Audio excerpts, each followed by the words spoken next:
My name is ALLYA QISTINA binti ARIFF ADLI. I'm from DIB 2B. My ID number is SIB 241100 and 70. I will be presenting question number 1.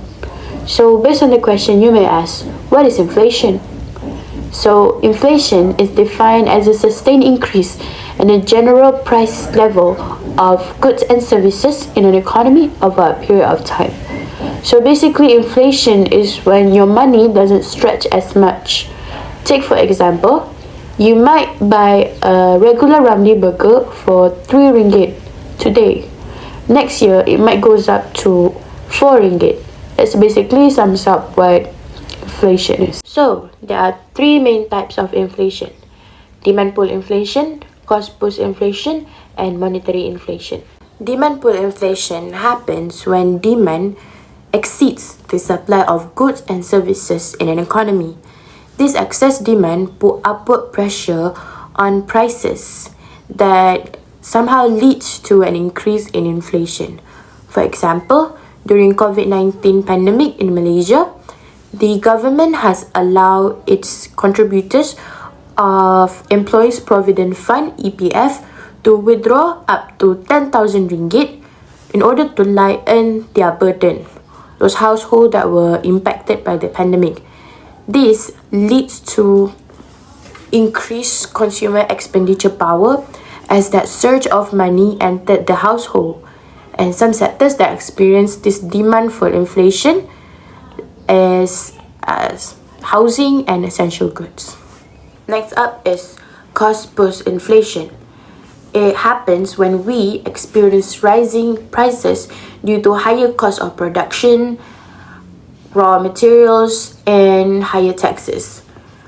For example, in Malaysia, most labor-intensive or community and import-dependent firm has been affected by the restriction that were imposed by the government during COVID-19 pandemic. So this situation has led companies to increase their market price, especially in the food sector, which has risen rapidly up to 4% in the early of 2022. And last one is monetary inflation, where surge of money supply entered the economy can contribute to inflation. For example, in Malaysia, in 1970, a plate of basic nasi lemak could cost around 50 cents. But in the 80s, the price has risen to 1 ringgit. And nowadays, we find the same plate of nasi lemak, the basic nasi lemak, could cost you around 3 ringgit and above. Next, we move on to factors of cost push inflation, and one of them is wage push inflation. So this happens when labor union demands a higher wages for workers. This leads to cost push inflation as businesses has to raise market price in order to cover the expenses of labor. The second one is tax push inflation, when higher taxes imposed on businesses can lead to increased expenses, which will be passed on to consumers to higher market price. The last one is profit push inflation. This happens when firms use their market power to put up the prices. That will contribute to inflation. Hi, my name is MUHAMAD HAZIQ bin Muhammad QUSHAIRI. My ID number is SIB 2400110067. Today, I'll be explaining on how the Malaysian government collects Consumer Price Index or CPI data to measure inflation. A key indicates that affect our daily life, from prices to housing costs. First, selection of basket of goods and services. To calculate CPI, the Department of Statistics Malaysia or DOSM select a fixed basket of goods and services. This basket represents what an average Malaysian household usually spends on, such as house transport, food and drinks, education, healthcare, and more. Why is it important? This is because changes in one sector, like transportation costs, can impact others. For example, shipping costs may raise food prices, so the basket helps reflect how different sectors are interconnected. Second, collect price data. How does the OSM actually collect the prices?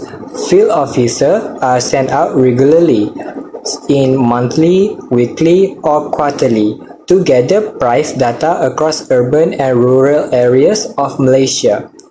They collect prices from supermarkets and wet market retailers, out and service providers, even online platforms. Here's how often prices are collected. Weekly for fresh or perishable foods, monthly for most others items, quarterly for things like rental values. To make sure the data is accurate, they choose outlets with high sales turnover so they reflect what people actually spend on. Third, calculating the CPI. Once all the price data is collected, the government compares the current price with the prices in a base year to see how much they've changed. This comparison gives us the CPI. From there, inflation is calculated as the percentage change in CPI over time. For example, from 1 month to the next month. Next is weighting of items. Not all items in the basket are treated equally. Each item is given a weight based on how important it is in an average household spending. For instance, food get a higher weight than education because we buy food more frequently. These weights are updated regularly to reflect changes in consumer spending habits. This ensures that the CPI stay accurate and relevant. Lastly, CPI isn't just for economists. It plays a major role in government decision. Agencies like Bank Negara Malaysia use detailed CPI data, even specific items like fuels and insurance, to track core inflation, which exclude volatile prices. Based on this data, the government can adjust subsidies, set minimum wages, plan policies to control inflation. In summary, the CPI is a powerful tool that starts with something simple, collecting prices. But it gives us deep insight into the economy and helps shape policies that affect all Malaysians. Thank you. Assalamualaikum to everyone. My name is Danial HAQIEM bin ELIAS from the IB 2B. My ID is SIB 241100094. I will be explaining question 3, which is about how inflation impacts on individual, society welfare, and standard of living in Malaysia. Firstly, let's look at the impact on individual. Inflation causes a decrease in an individual purchasing power. For example, if you have RM50, you can only buy fewer goods during periods of inflation compared to normal times. This situation affects low-income groups, especially those from the B40 category, who will find it harder to afford essential items such as food, fuel, and transportation. For next, the impact of inflation on society welfare. At the society level, inflation can widen the income gap. This means those with high income may not feel the effect of inflation as much, but lower income groups and fixed wage workers will struggle more with the rising cost of living. Many low-income families have to use their savings just to cover daily expenses. This happens because, based on an article from the Malaysian Reserve writing by Shoki Wahab, December 19, 2024, Prof. Dr. Nazul Hazizi Nordin from the Institute of Islamic Banking and Finance explained that wages in Malaysia have not grown at the same rate as inflation, causing real income to stagnate and living standard to drop for many people. Okay, for the last but not least, let's look at the impact on the standard of living in Malaysia. During inflation, people are forced to sacrifice their wants for their needs. Okay, for example, a family will focus on buying daily necessities That food, uh, instead of spending on things like clothes or their entertainments, some families may choose to cook at home more often to save money. In conclusion, inflation affects all levels of society, but it hits the lower income group the hardest. It forces people to change their lifestyle just to survive under of pressure and rising cost of living in Malaysia. And for them, they have no choice but to make sure they keep going life as happily to faces the inflation and other economic pressure. So that's my part, and thank you. Hello, Assalamualaikum. My name is Muhammad RIEZMAN by AHMAD RIDZUEN, and my ID number is SIP241100066. And today I will talk about question 4, which is the question asked about the question asked to explain the policy measures the government agency or non-government agency (NGO) could be effective in controlling rising inflation in Malaysia. There is two ways that government could do to control inflation rising in Malaysia. One of them is using a fiscal policy to make an expansion of sales and service tax. According to Bernama, this measure includes a target review of the current sales tax rate and an expansion of the scope of the service tax, which will take effect from 1st July 2025. Under the new policy, the sales tax rate for essential goods that commonly consumed by the public will remain unchanged. However, non-essential goods such as imported fruit will be subject to a higher tax rate of either 5% or 10%. This adjustment is intended to ensure that luxury or less critical item contributes more to the country's revenue without burdening every consumer. Additionally, the scope of the service tax will be broader than the revised rate.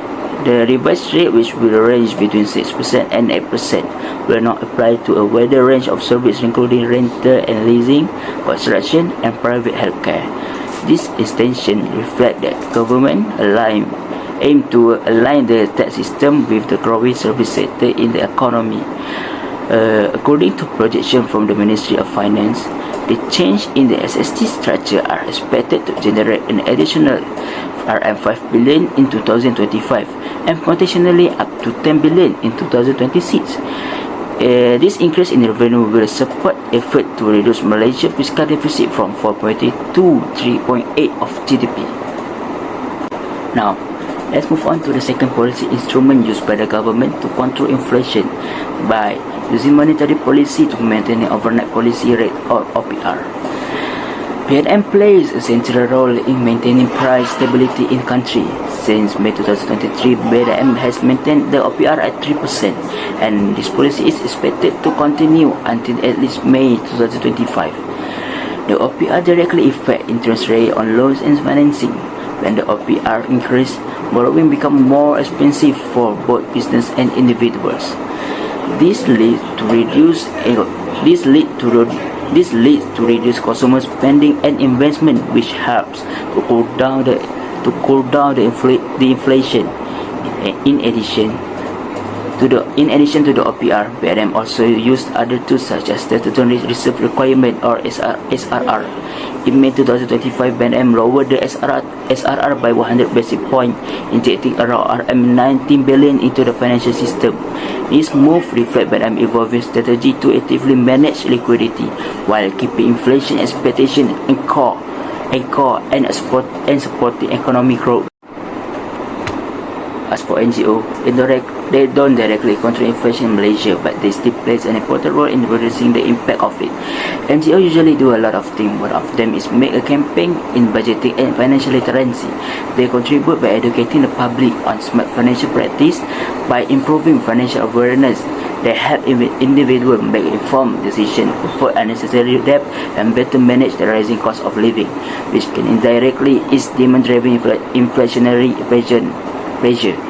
One strong example in Malaysia is Agensi Konseling dan Pengurusan Kredit (AKPK).